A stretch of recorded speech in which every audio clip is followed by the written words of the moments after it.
തിരൂരിൽ ബാറിൽ മദ്യം വിളമ്പാൻ 14-കാരൻ ബാറുടമയ്ക്കെതിരെ കേസെടുത്ത് പോലീസ്. കുട്ടിയെ തവനൂർ ജുവനൈൽ ഹോമിലേക്ക് മാറ്റി. ചൈൽഡ് ലൈനിൽ ലഭിച്ച രഹസ്യവിവരത്തെ തുടർന്ന് നടത്തിയ പരിശോധനയിൽ താഴെപ്പാലത്തെ സോഡിയാക് ഇന്റർനാഷണൽ ബാറിലാണ് കുട്ടിയെ കണ്ടെത്തിയത്. തമിഴ്നാട്ടുകാരനായ 14-കാരനെയാണ് ബാറിൽ മദ്യം വിളമ്പാൻ നിയോഗിച്ചിരുന്നത്. രഹസ്യവിവരത്തെ തുടർന്ന് ചൈൽഡ് പ്രൊട്ടക്ഷൻ യൂണിറ്റ് അധികൃതരെത്തി തിരൂർ അസിസ്റ്റന്റ് ലേബർ ഓഫീസറുടെ സഹായത്തോടെ ബാറിൽ മിന്നൽ പരിശോധന നടത്തുകയായിരുന്നു. പോലീസിന്റെ സഹായത്തോടെയായിരുന്നു പരിശോധന.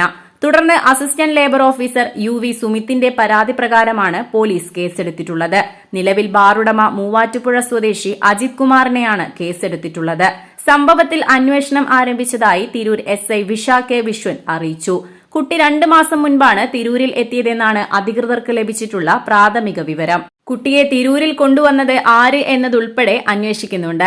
ബാറിൽ മദ്യം വിളമ്പുന്ന ജോലിക്കാണ് കുട്ടിയെ നിയോഗിച്ചിരുന്നത്. കഴിഞ്ഞ ദിവസം രാവിലെയാണ് ചൈൽഡ് പ്രൊട്ടക്ഷൻ അധികൃതരും അസിസ്റ്റന്റ് ലേബർ ഓഫീസറും പോലീസും ബാറിലെത്തിയത്. നെയ്തെടുക്കാം പുതിയ ബന്ധങ്ങൾ.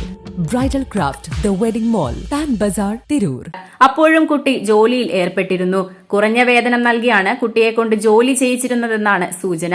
ചൈൽഡ് പ്രൊട്ടക്ഷൻ യൂണിറ്റിന്റെ 1098 എന്ന ടോൾ ഫ്രീ നമ്പറിലേക്ക് ലഭിച്ച രഹസ്യ സന്ദേശമാണ് അധികൃതരുടെ ഇടപെടലിന് കാരണമായത്. വിവരം ലഭിച്ചയുടൻ ചൈൽഡ് പ്രൊട്ടക്ഷൻ യൂണിറ്റ് അധികൃതർ തിരൂരിലെത്തുകയും ലേബർ ഓഫീസറുടെ സഹായം തേടുകയുമായിരുന്നു. അതോടെ പോലീസിനെയും കൂട്ടി അധികൃതർ ബാറിലെത്തുകയായിരുന്നു. കുട്ടികളെ കൊണ്ട് ലഹരി വസ്തുക്കൾ വിൽപ്പിക്കുക, ലഹരി വസ്തുക്കൾ ഒരിടത്ത് നിന്ന് മറ്റൊരിടത്തേക്ക് എത്തിക്കാൻ കുട്ടികളെ ഉപയോഗിക്കുക, മദ്യം നൽകുകയോ വിതരണം ചെയ്യുകയോ ചെയ്യുന്നതിനായി കുട്ടികളെ ചട്ടുകമാക്കുക തുടങ്ങിയവയ്ക്കെതിരെ ചുമത്തുന്ന ജുവനൈൽ ജസ്റ്റിസ് നിയമപ്രകാരമുള്ള കുറ്റം ചുമത്തിയാണ് കേസെടുത്തിട്ടുള്ളത്.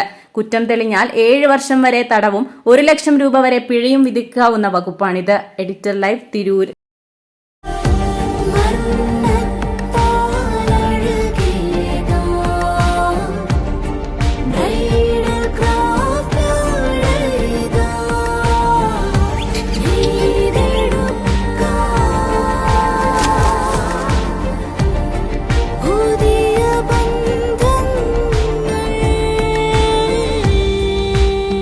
നെയ്തെടുക്കാം പുതിയ ബന്ധങ്ങൾ. Bridal craft the wedding mall, Pan Bazar, Tirur.